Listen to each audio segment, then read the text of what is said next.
And Chris, do you want to introduce yourself?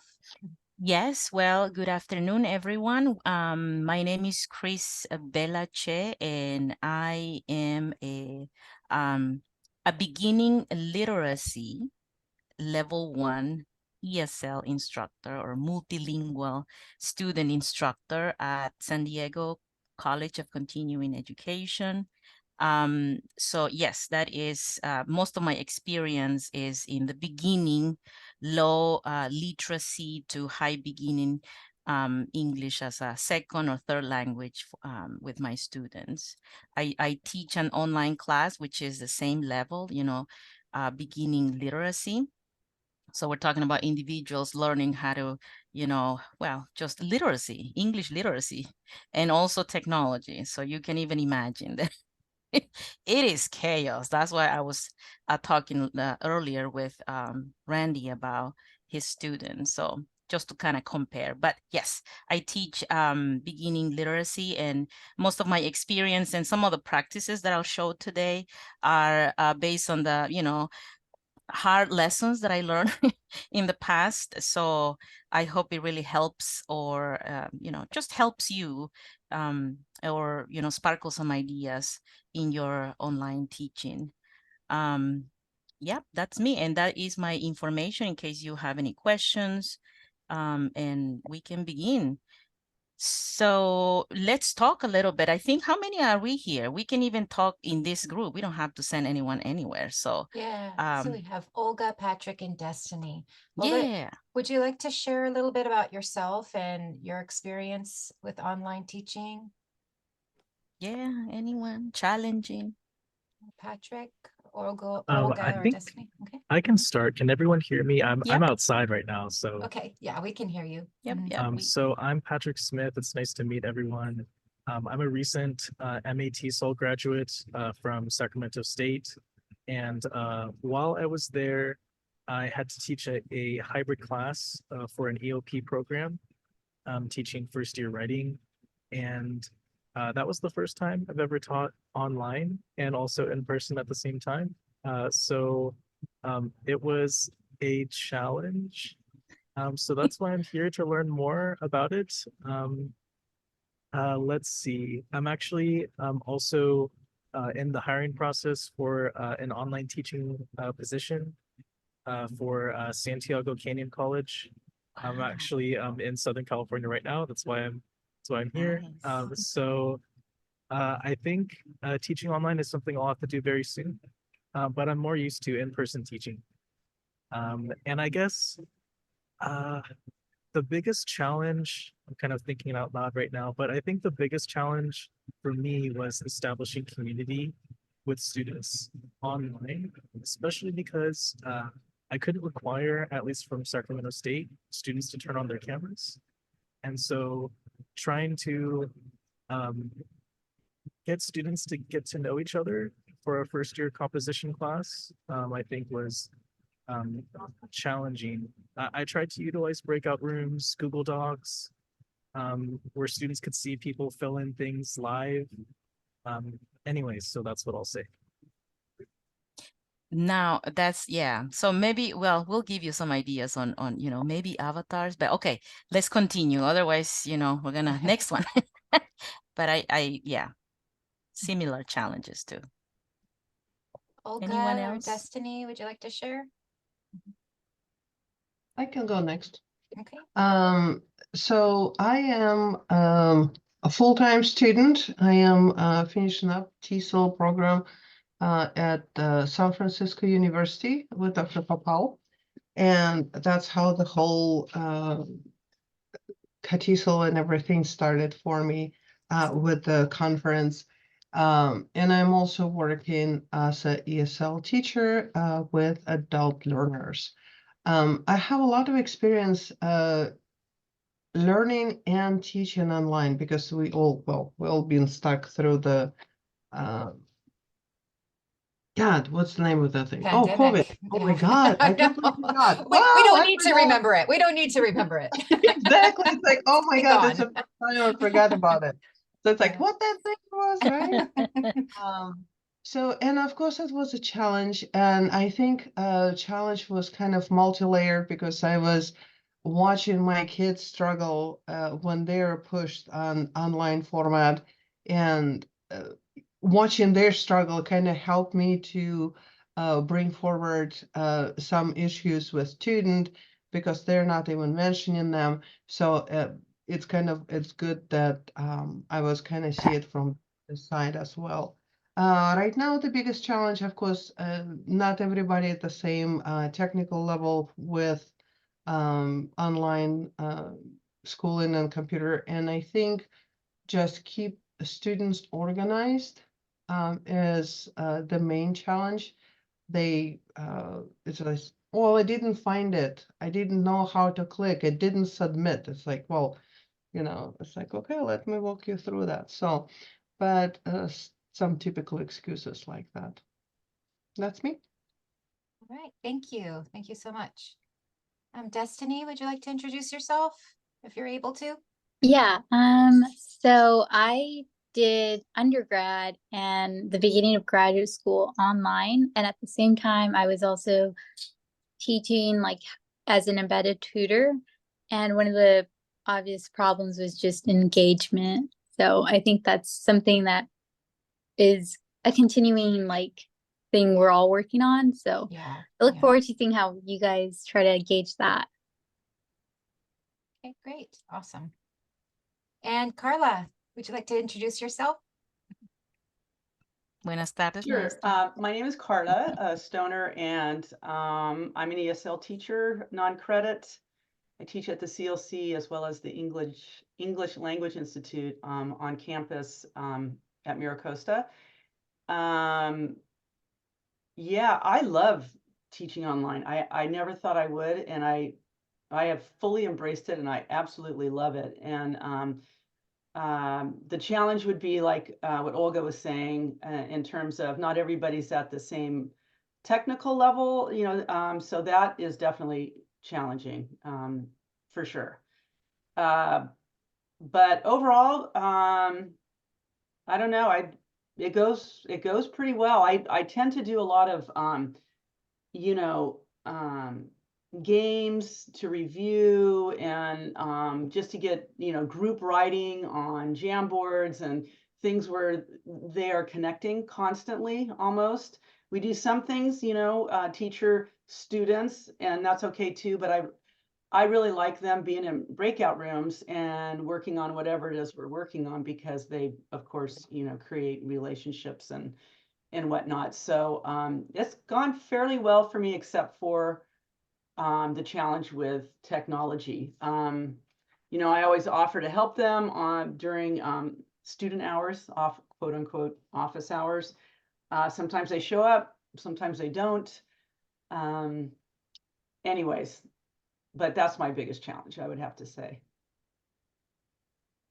Hey, well, welcome to everyone, and we're going to go ahead and go over what we're looking at. So we hope that by the end of this, you'll be able to identify 5 strategies to implement in your synchronous and asynchronous online instruction, and that would apply to anybody who has that online component, whether it's mixed, hybrid, on campus, or live in Zoom, and then asynchronous, right? And whatever the combination is. We want to recognize that teaching an online class to any language level ESL can be successful. It can also be stressful, but there are steps you can take to make it easier. And recognize that beginning literacy to intermediate low adult ESL students can also successfully learn, participate, make progress, and thrive in an online environment. Okay. Yeah, and I can talk a little bit about that. Mhm. So as you can see, the session goals made, it's really infused with the things in our field as English as a second language instructors. So yeah, like I said earlier, I teach a beginning literacy level 1 class. So it's very challenging almost every day. So, and these are some of the things that I have, collected throughout the months and maybe a couple of years, some of the students' experience. And these are, you know, just various students who open up about their online learning experience. So you'll see here, I can't afford to go to in-person classes, but I don't think I learn or practice my English in my online class. So this is going back to engagement and participation.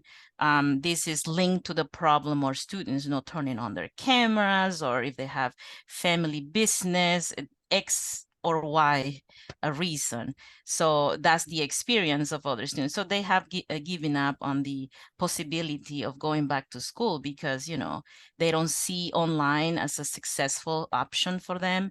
So I think this is pretty sad. And another one, I don't like breakout rooms because my classmates doesn't participate, which up to this point, I still have that. Not everybody participates for X or Y reason. And then, you know, other comments like this one, I get stressed when I get assigned homework in Canvas. It is hard to navigate in English. This could be linked to a problem of maybe designing your front page in Canvas and following, you know, just best practices on how to design, you know, your online platforms, so they can students can successfully, you know, navigate your course. Yes, and I think we have in a comment, my students mentioned that the same. Yeah, I know, Patrick.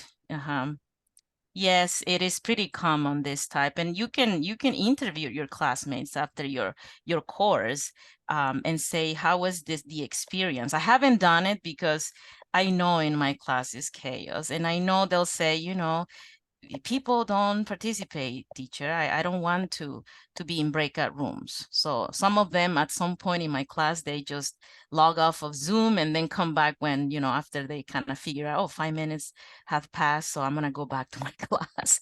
That's, you know, a little sad. And then we're going to begin now with effective practice number 1. So this is so important. This is something that we need to begin and emphasize, you know, build a community before class begins. That'll give you time for students to, you know, anticipate any problems with technology or accessing links or any logistics. And also, there is, I mean, I feel anxious or I feel anxiety if I don't know who's going to be my teacher. So you may have students who, you know, would love to see who is going to be their instructor. So please build community, take some time to, you know, prepare all your material and email it to students, you know, preferably maybe a week before your class begins. I have some examples of what I email students a week before. You know, with the link, and then I chunk the information, of course. I don't send a very long email, but I do chunk the information. So let's say in a week before class begin, I will send out a video. Hello, my name is Chris. I will be your instructor for 17 weeks. Nice to meet you. And then the next email will be, oh, here's the syllabus, and the syllabus is da da da da da, and then another email will be. So you can chunk the information so it's not all at once, so students have the time to digest all of that and locate what they need to locate in your Canvas course. I have some links there, and I think we're going to share the slides, Katrina. So if you want to go over some of the things that I done and created in my class, you can take some time. This is just an email. I use GIFs, and I don't know if you're familiar with GIFs or GIFs, those graphic looping videos. So I link those to my email, and then, you know, I customize sometimes my GIFs. So then students will read, and then they'll also find pictures. So you can see there is a lot of images here. These are all emails. You know, they have been chunked. Another thing that I do is send out videos. I have an account on YouTube, so I create YouTube shorts, which is like this 1-minute video introducing myself. So that could be the video that I will email my students, a week before class begins. So then they'll see me and, they, And, they, and they, this Uh-huh. one is more like a personalized email where it's like, you're talking about yourself, right? And you're yes, not talking about how to log into Zoom. You're not talking about no, how to, the course details. You're talking about, hi, this is your teacher. This is what I like, what I don't like, how I became a teacher, maybe. So yes, it's really humanizing the course, putting your face in there and your voice and your background, really. So students know who you are, because sometimes in an online course, they don't see the teacher as much, if you're not in Zoom or if they don't have Meet on campus. So having that personal introduction, talking about yourself, not just course details. correct. That's absolutely right. Just don't even begin with tech, and yeah, otherwise you're gonna lose students. Like, okay, what is this? So yeah, so absolutely yes, video, and these are very simple videos on YouTube. They're just similar to the TikTok or Instagram Reels that you create if you have any of those accounts, but they're really user-friendly applications that you can download and make your own video. If you don't want to appear, there's so many things that you can do with YouTube Shorts. Yes, so this is again, and then I think that this video, I'm sorry, Katrina, if you go back over there, the other was made with Zoom. So if you don't want to open up an account on YouTube, um, well, no, I don't have, there is a question in the chat. Patrick, I don't have a TikTok or an Instagram account. I think I have a lot of social media with Facebook. I mean, I spend time there because, I get to see my family sometimes. They post pictures. So if I add more things, I'm not gonna be productive. I'm just gonna be on social media all day. Yeah, So and I don't you have should any account you should use what you are you're good familiar. with or you're familiar with, you're comfortable with. So it doesn't really matter the platform, Yeah, as long as you are comfortable and you can make this and share it with students. It needs to be correct. shareable, but it doesn't really, you don't have to be, one thing or the other. Right. It's just Whatever what you're feels, good yeah, at. Yeah, what you're correct. comfortable Yeah. with. Excellent. So next slide, Katrina, is effective practice number 2. Um, and that one is the syllabus. As I was talking before, the first, thing that you will email your student is, hello, this is me, in a video with GIFs, whatever your choice is. The next thing would be, I would send an email with the syllabus and then just kind of explaining what the syllabus is, with just, okay, syllabus is your educational plan. But I would share the syllabus just so it's in the radar. So this is a document that will follow for this 18 weeks. And when I create my syllabus, I make it into a PDF. And because of my students are like, beginning literacy English students, so I provide language support. And there is Google Translate, which is, free. You can upload your document and Google Translate will make all the translation into any language you select. It may need the revision, from your students, but you can, just add a disclaimer. This was made with all the best intentions. So there might be some inaccuracies, but, this is translated with Google. So you'll see here, yes, yes, adding subtitles, yes. Yeah, so you'll see my syllabus here, and I don't know if I can, the first document you'll see on the left is the English version that I'll give. And I'll get in Korea. I have a few students from South Korea. I will upload it to Google Translate, and then it'll give me something like that.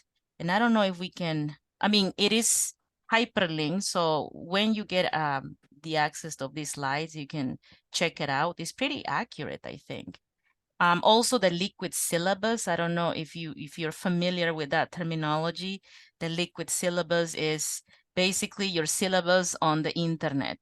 So it opens another options for student to access you and your course.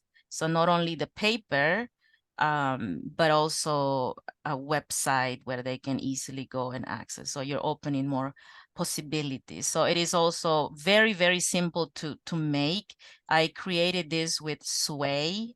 Sway is an app in Microsoft Microsoft 365. If you have an account on Outlook, you should have that application or that tool.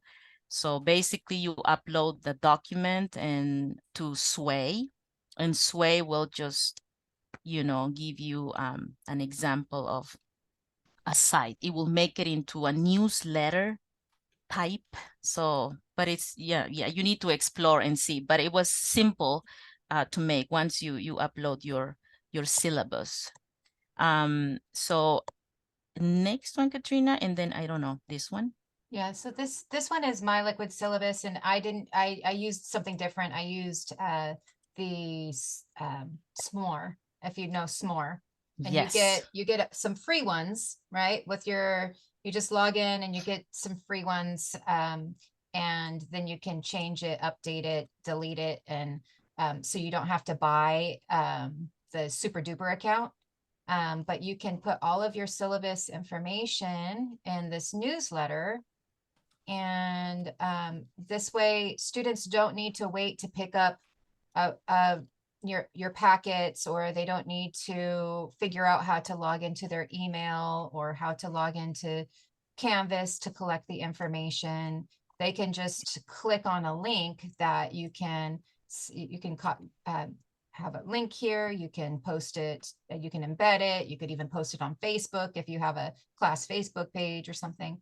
And there's more options if you get like the super duper account, but I just do the free stuff, right? So I Me just too. keep updating this one and deleting old ones. But you can also see how many students like have, or how many times it's been viewed, right? How many, Oh, right? So nice. that's pretty cool. So you know that when you send it out a couple weeks before class and you start seeing that number go up, you go, oh, they're seeing it. That's They're getting good. my I like information, that. right? Yeah. And then So Carla has a question, Carla? Katrina. Yeah, Uh-huh. I used some more, gosh, a couple of years ago. But I maxed out. Uh-huh. So Well, I have umpteen Google accounts. But I mean, it's I think okay. it's 3 Yeah. per email, right? And then, I mean, I So wonder if does that like, oh gee, I um, did that 4 years ago, so now I can go back and do it you now, can do go you and think? delete it, and then there you go. If you're not using that one anymore, and that student group they're not Yeah, going to yeah, be student accessing it yeah. anymore, just delete it. And then so Yeah. you can basically use the same account over and over and over again, right? If But you just delete okay. it. I'll try that. Yeah. They are nice. I mean, They it's are nice. nice. Yeah. I think it's a nice way to kind of get the information out there. Yeah, I like this liquid syllabus. Yes, it's, very nice. I like s'mores. Very Yeah. professional looking. Yeah. All right, so effective practice number 3, it takes a village. We know that we all are online teachers, and we all have challenging situations that, it's persistent. So it does take a village to have maybe consistency and not having a lot of challenges in a week or in a semester or every year. So I would suggest to just encourage students to make time. And this is more advice to people who have beginning digital literacy and beginning English literacy level students, maybe not like very proficient in English, but if I have a low beginning class, I would encourage students to go and get in-person support. So always share what resources the school have. It is very hard to navigate a website, especially if it is in English. Or if students don't have the language or they're not very fluent with technology language. So it is just easier for them if you group everything. You can add this in the syllabus, all the support that is out there. So you have your school, what supports students get for technology. That could be support in the form of, you know, internet login support, low cost programs for computers. So all of that needs to be shared with students in case of, you know, there is a problem in the future. Then okay, so let's go back to your syllabus, or let's go back to the liquid syllabus, and let's check what support is out there. So in a way, you are also creating the habit of checking, you know, their syllabus, and see it as an important document that will have also support that you have gathered. This is some of, I linked some of the things that we use in our district. So the San Diego Futures Foundation, they have a nice program that help, you know, low-income people, if that's the case, or there's a lot of support out there. It's just a matter of, you know, searching and listing all that support and sharing with students, referring them to that as well. There's a question about the SMORP and the sway, Oh, right? sure. So going back to those two, I can pull those up. So the sway you access using your Microsoft account, right? Yes. Isn't that right? Okay. Yes. And then you can pick your background, all of that, right? Yes. And then you can upload pick. a document, right? Correct. Okay. Mm-hmm. Yeah. Patrick, did you have a question there? Yeah. Yeah, I just have a quick comment. So would it make sense for an instructor to have a Canvas course with their syllabus on it? And are you recommending to also have a SMART? And I'm wondering why. Well, we do, because a lot of students, you may not even publish your Canvas course. What if you don't publish your course 2 weeks early or a week early, if you're, you know, if it's not published yet, then that all that information is housed in there and they can't access it. But if you send it to, if you create a liquid syllabus, then they get they get all the important information already, right? They don't have to wait for it, and they know you have said, I acknowledge you, sir, right? And here's the information you need for my course. Instead of wait, I'm not quite ready to publish this because I'm still checking my links and all of that, and you know, it's maybe you don't publish your course until a week out, or maybe even the day before. You know, the day before is usually, I mean, most colleges don't even require you to publish it until the first day of class, right? So we encourage people to get the information out early for how to connect. And this is just really easy in case some colleges have a unique email, right? That students have to log in to the school email. That takes time to get to if they don't know their username and password. So just hitting all the areas, post it in Canvas, send it in their email, as many ways as you can think of to connect with students, just because they may not have access, or they may not have, you may not have opened that link yet. So they have to wait until you do, right? Yes. Does that make sense? Yeah. Mhm. Yeah, and also, I mean, you're trying to decrease how many clicks until I get to the content. So how many clicks and logins for our beginning? Again, this is maybe not applicable to higher maybe level students in English and tech skills, but you know, for our population, it is a big deal to log in, and everything is all connected to email. And yeah, that is one of the biggest challenges I have seen. So it is easier if I publish, okay, just take time here to look at the website while I prepare all the tutorials for you to get into your email and then to Canvas. All of these beginning literacy students online. Just imagine that. I mean, I sweat after each class. But yeah. And Carla, you had a comment there? Or a question? When you said it takes a village, it so takes a village, and it's Mhm. kind of fun, I think. I mean, during class, online, synchronous, you know, there's always things popping up that somebody will notice, and it's like, oh yeah, boy, great idea. And Pronto has just been fabulous for me. I mean, you know, I had posted a quiz for vocabulary that, you know, I had taken from another course, you know, and moved it to, you know, this term. And one of my students prompted me last night and she said, teacher, the date's wrong. I said, oh my gosh, I'll go check it out. Thanks. But, you know, I forgot to change the date to from 2022 to 2024, but just little things like that. And it kind of empowers everybody, right? Yes. Yeah. Yeah, I like it. Absolutely. Absolutely. Very nice. All right. I think the next one, because I think we have how many more minutes? Oh my God, we have like less than 20 minutes now.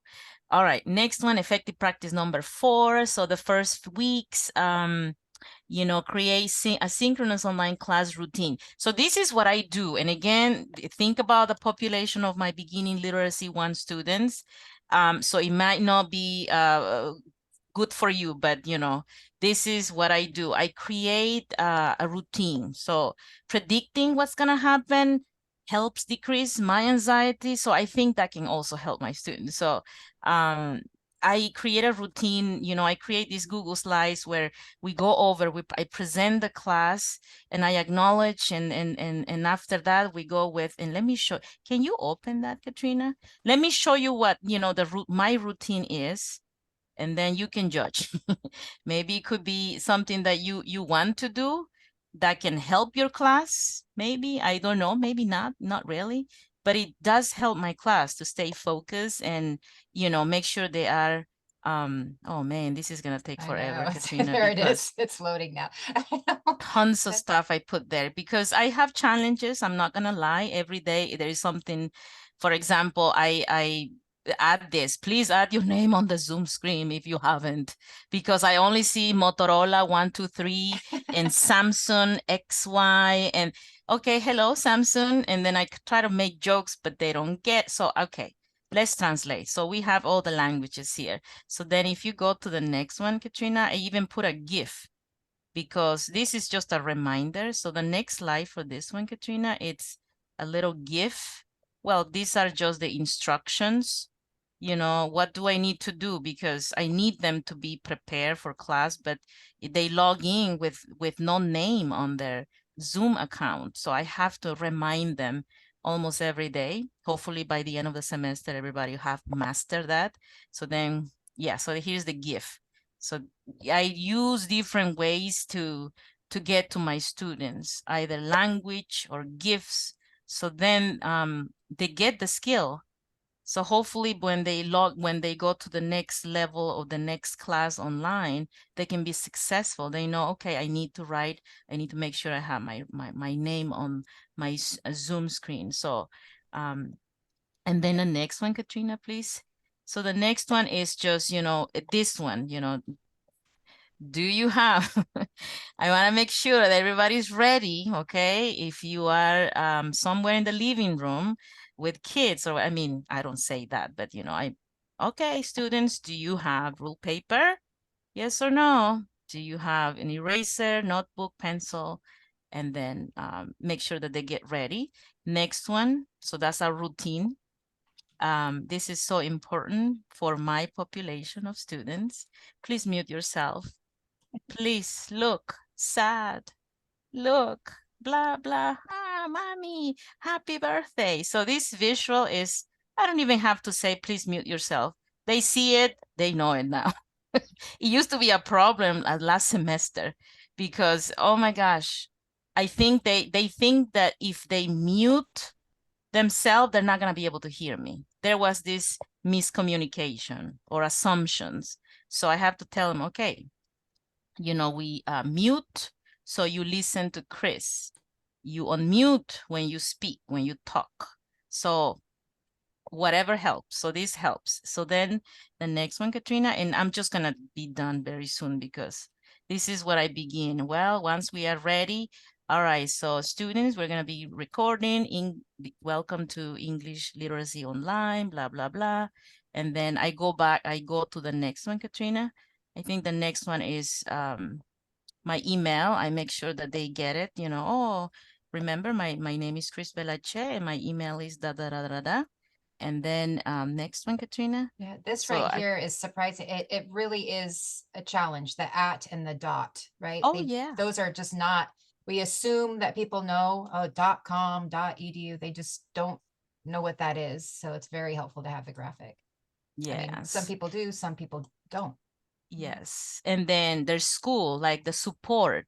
First day of class. Okay, if you have technology problems, Zoom problems, Canvas, because I cannot help 36 students online all at the same time. And I'm never gonna be able to teach if I try to help everyone. So I said, here's the support. Here's your school, Mid-City Campus.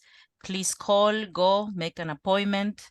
They will help you with tech problems, login problems, internet, or any resources that can help you. So I remind them that there is help. They just need to, self-advocate after I give them the information.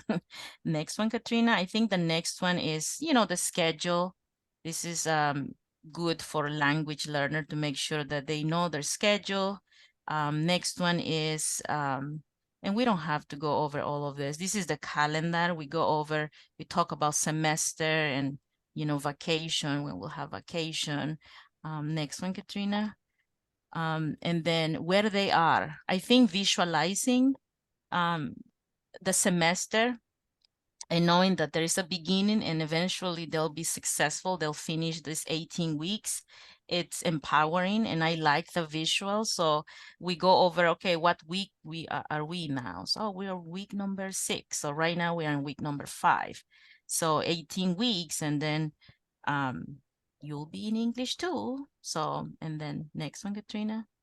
I think these are just, a lot of visuals and we go over these visuals almost every day. So, yeah, these are the books that we use and we make sure that they understand and we know that we need to also study in Canvas. It's not only the books and, being online, but also they have to remember that, we still have work to do in Canvas. So that's also reminded. Yeah, this is just extra information. And this is the agenda. So, all right. So this is, please write. And what I do, okay, so if you go to the next one, Katrina, this is what I do. I used to just show them my Google Slides and ask them, hey, please write. But I think some of them were not writing. So I have to make very like a picture. Okay, so we're gonna write. So you have paper, you have an eraser. Can you go to the next one, Katrina? I think the next one has the hand. So it is as obvious as it can be. No, I think the next one. The next one has the hands. So when I say, okay, these are the hands. You guys see the hand? So I say, okay, everybody, time to write. What's today's day? We write uppercase letter, lowercase, comma. So now I think most of them, because they said, I'm not finished yet. I taught them how to say not finished yet. So they'll tell me. So I know that they're writing because it's obvious. Okay, here's a picture. I need to imitate or I'm modeling what I want them to do, in other words, instead of assuming, okay, here, right. And this is just my assistant, Fariba, Miss Fariba. And that's it. There is more over there. These are all my notes that we've been doing every single day. So we can stop here, Katrina. I think we're going to run out of time. And I think we have 8 more best practices to go. All right, so that's, my routine. Effective practice number 5, the Zoom toolbar. Please do not assume that everybody knows how to use it. Zoom has been updating things and adding and eliminating and adding that you got to keep up with that and take advantage of the features that it offers because there is a lot. And I know some of you mentioned, participation. if you want to see participation, we have to make sure we offer students as many options, as many possible ways for them to interact. And I recently found that if I teach my students how to annotate, I can easily have them, I can call out, okay, Sileni, please trace letter A with your annotate tool. So I'm able to assess my students. So that formative assessments that we have to do to make sure that students are understanding what we're giving them. So these are just some Google slides I have created about the Zoom toolbar and how it will look like with their cell phones or their computers. So we don't do all of this in like one day, 1 week. I mean, it takes time for all of us to, practice the skill. Even just the Zoom toolbar is a lot, but I pick 1 or 2 features and then we practice. But yeah, so lots of visuals, as you can see. And then we want to make sure that we practice those when we are, having our English class. It's not only me, blah, blah, blah, but they're also interacting, with the annotate feature on Zoom. So there is more possibilities of having students to participate if they, master some of the features from the Zoom toolbar, the chat, the annotate, what else? I don't remember. Right? I know you had one that shows is that a Yeah, I different one, think the it's underline? the other That's the one. other Is the slide. other, yeah, if you go back, yeah.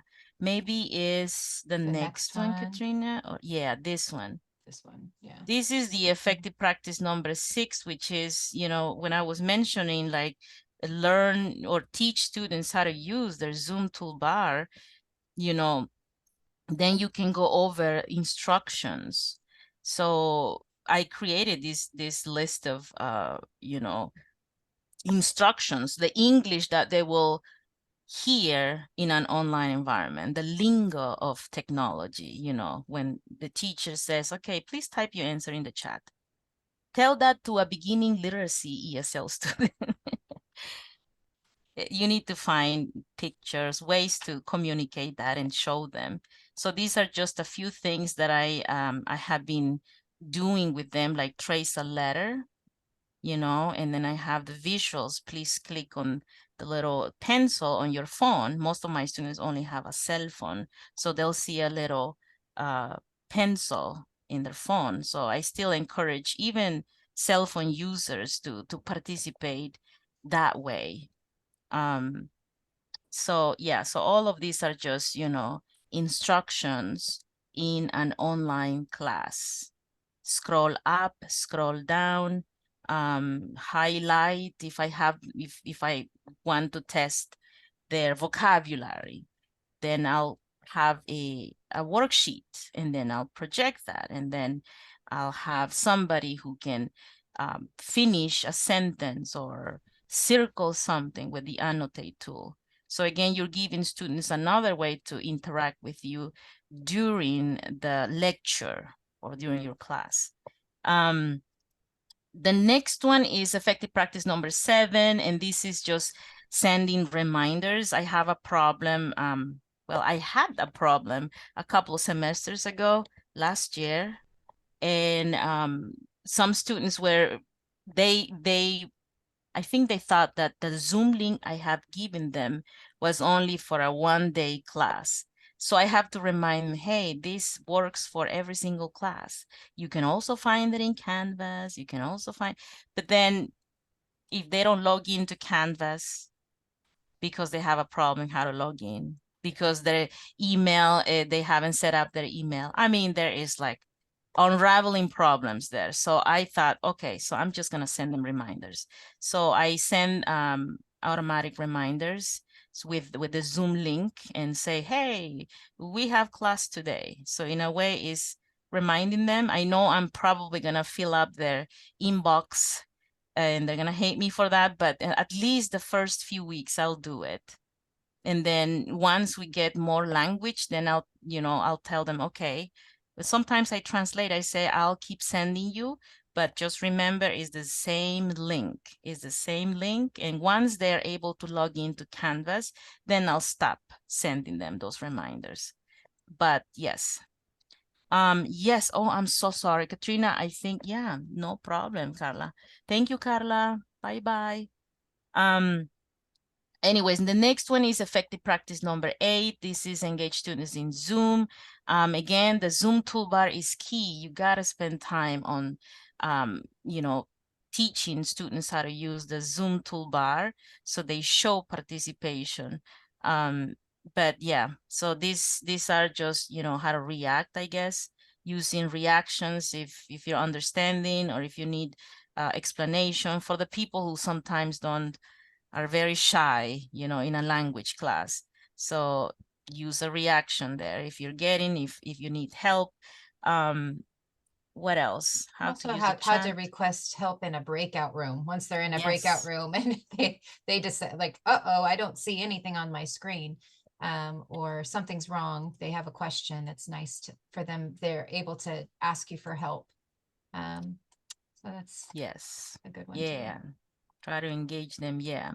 And then classroom culture and norms, maybe we can go back. And I think somebody said about, you know, the daily challenges. I think one of you said something about the challenges is to get engagement and make sure the students turn on their cameras at least for a few minutes. So if you really would like that, I would just, you know, create some slides and say, okay, beginning of the semester, here's the classroom culture. Here's my classroom culture, or this is the classroom culture. So be intentional. You know, it's if you want students to turn on their camera, you know, you can encourage them, you know, to have a successful online experience during breakout room.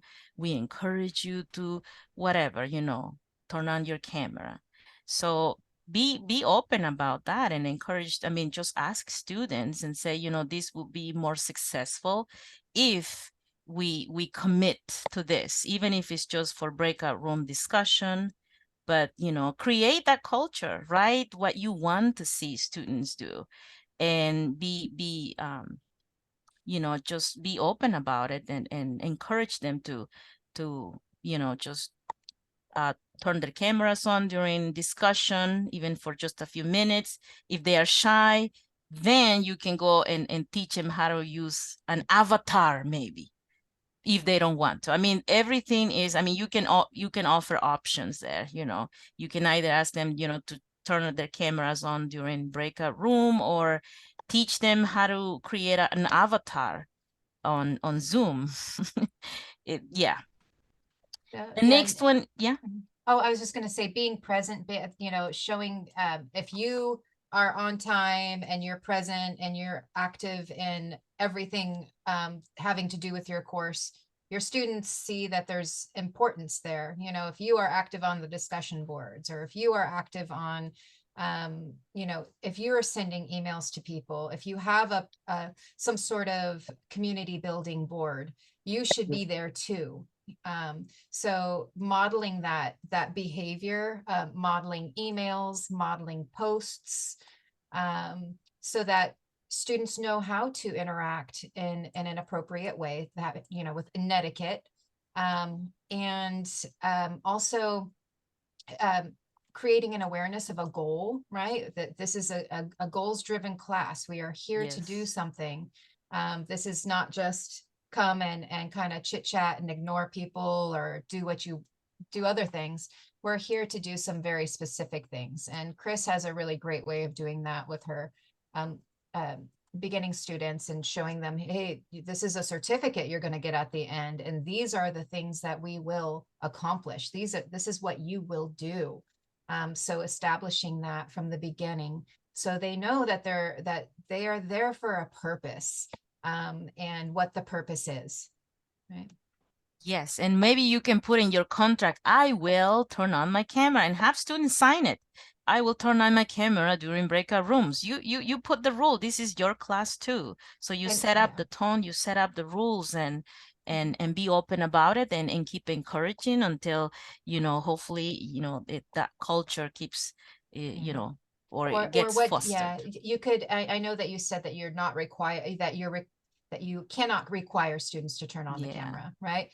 Yeah. But there are things that you can require them to do to demonstrate participation. Yes. So putting that out there from the beginning too, and having them acknowledge it is Yeah. helpful. All in the contract. Mhm.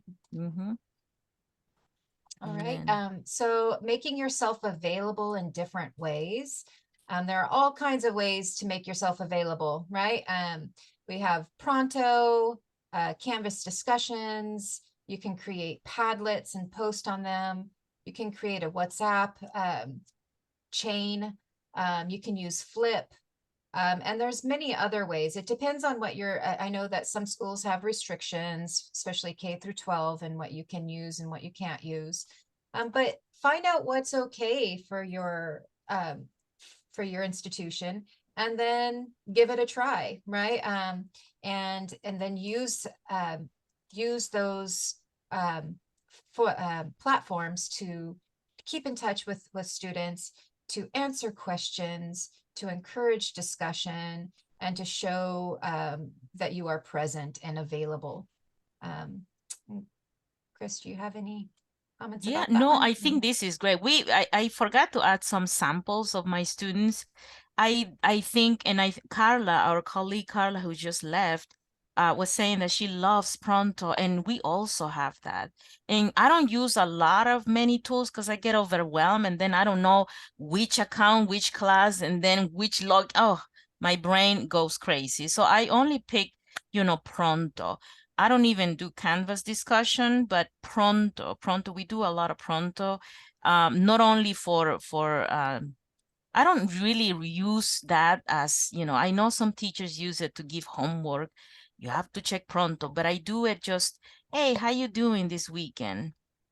I make videos of me cooking on YouTube Shorts, and I say, well, I am cooking today scrambled eggs with some peppers, onions. I mean, it's language that they're still learning in a meaningful and meaningful, relevant way, because it's, Chris Velache, or teacher Chris Velache, cooking. So, and she's texting me in Pronto on a Saturday morning.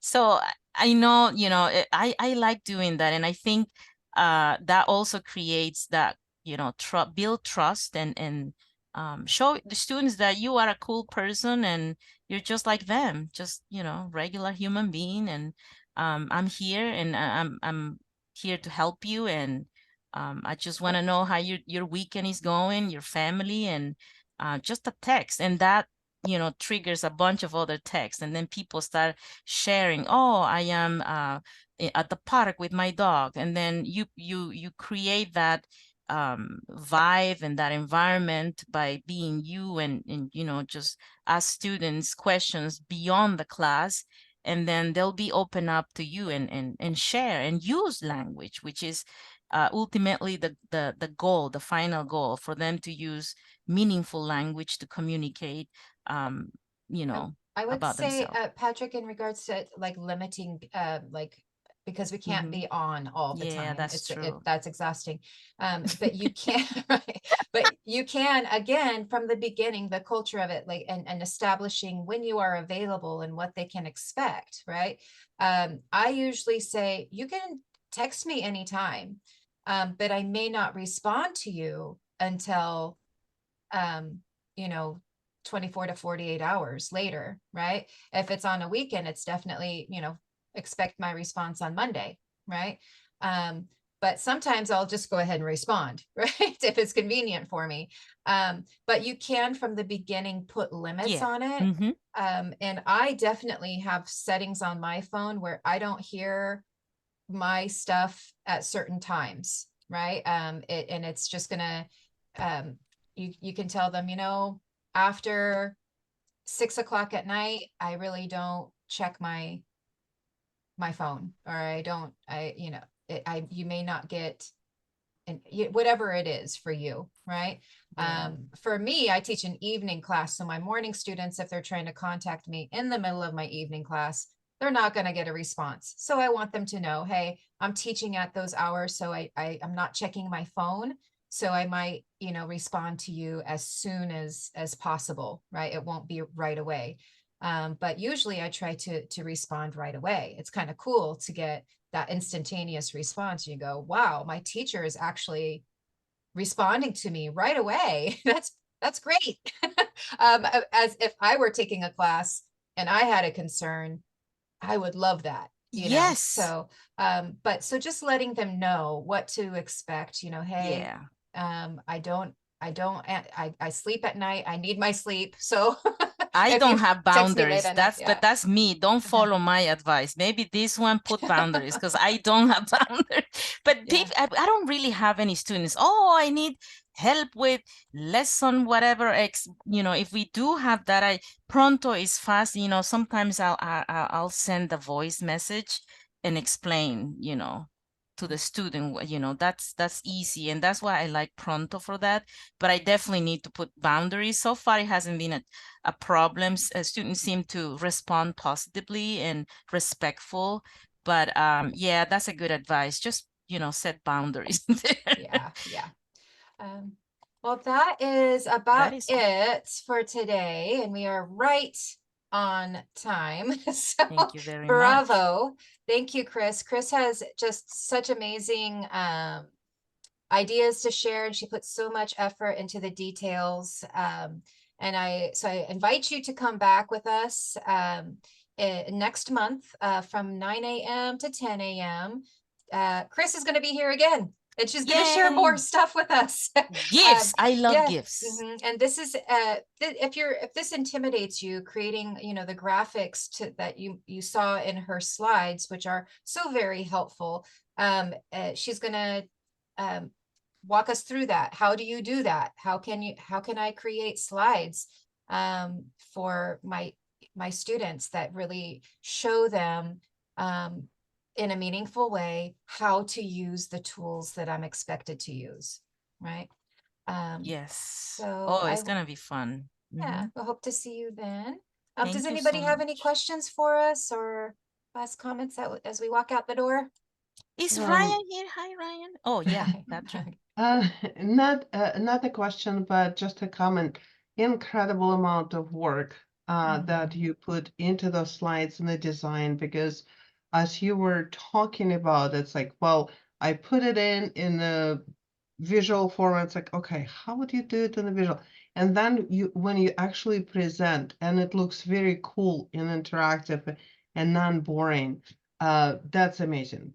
Well, I made a note for myself. It's like, oh, you probably should get going with some kind of website and everything, because it's so much easier, as you said, to give a single point of contact. And maybe people, even if they finish the class, can refer back and look up something, or because you have a step-by-step of how to use Zoom or something. Maybe, they have to go back to certain things several months later. So that was incredible. Thank you. Thank you very much, Miss Olga. Thank you.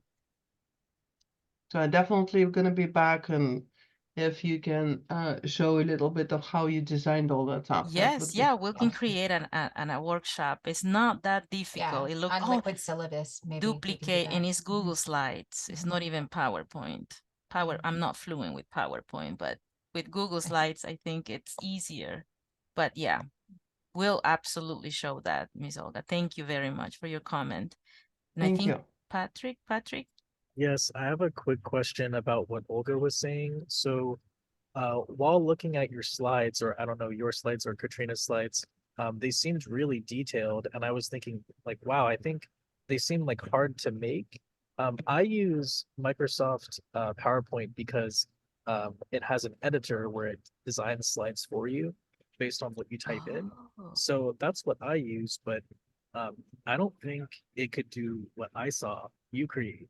So I'm wondering, um, do you just drag and drop all of those text boxes and GIFs and text and making the text diagonal? Do you do all of that yourself, or do you use some sort of software, or maybe Google Slides can do all of this? No, I do it all like just from scratch. And how I think my brain, I have attention deficit disorder sometimes, so it has to be clean and in a way that when I see it, I don't need somebody verbally telling me because I understand the picture. So I don't know, my brain is weird, but I don't use any. I wish there was something that I can just say, but no, I haven't even tried any AI. It's just plain with GIFs and pictures from Google Images. Mm. Yeah, and It then seems really duplicate. elaborate, I it's but not, yeah.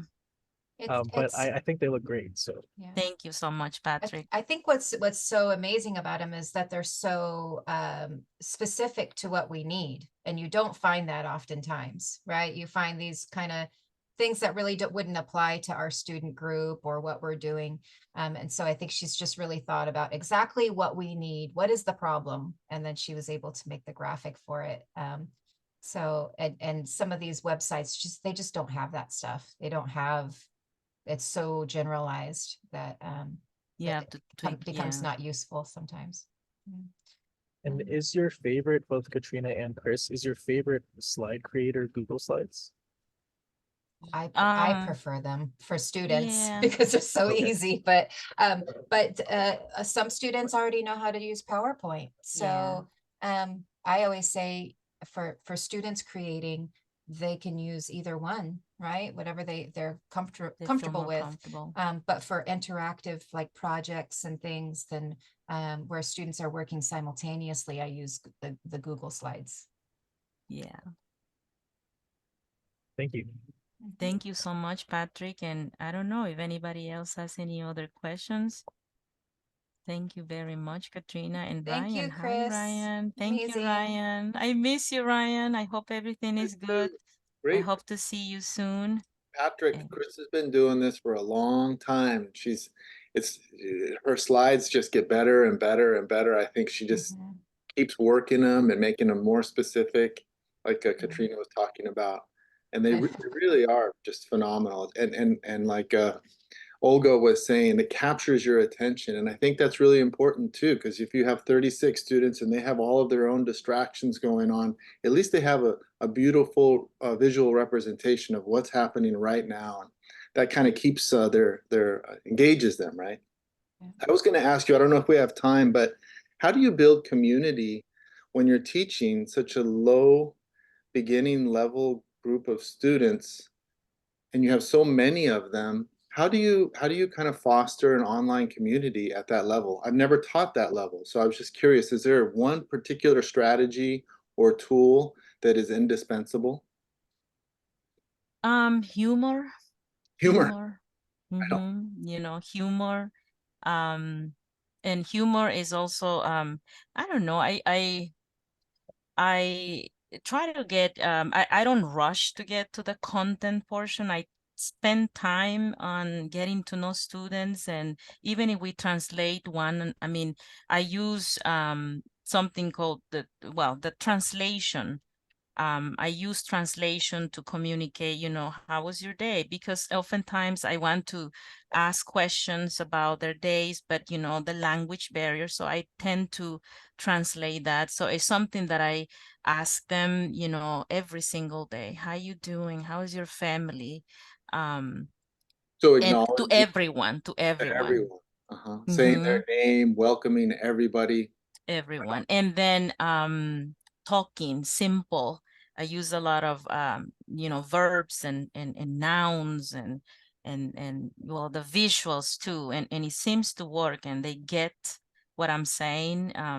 We talk about the weather, you know, if they feel cold. We talk about life in San Diego, if everything good, neighbors are good. So we go beyond, and we use translation when there is a problem, but that's something that it's like every day, you know, how are you? And also memorizing their names. I take time on memorizing their names. So then when I call out, then I can pronounce them correctly, and then I can, you know, just to have a conversation. How are you? How are you? How is your wife? I ask them about names of their families. So I also remember their wives and their children. The children are wonderful. They join my class too, and they read the Dari portion so their parents can hear, because some of them don't have literacy skills in their native language. So then we'll have children helping their parents to read what it says in Dari or in Pashto. So it's beautiful, but again, it takes time, and that's why I'm so behind on my lessons, because it takes time to get to that level and build that trust. But it's something that has to be done at the beginning and until you finish the class. Just how you doing? Welcome to class. Great. I'm Thank- happy you're here. Yeah, and I think did Katrina leave?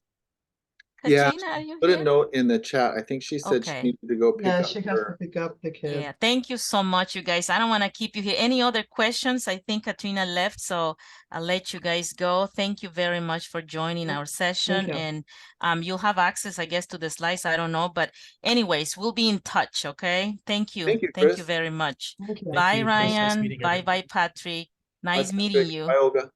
Bye, bye.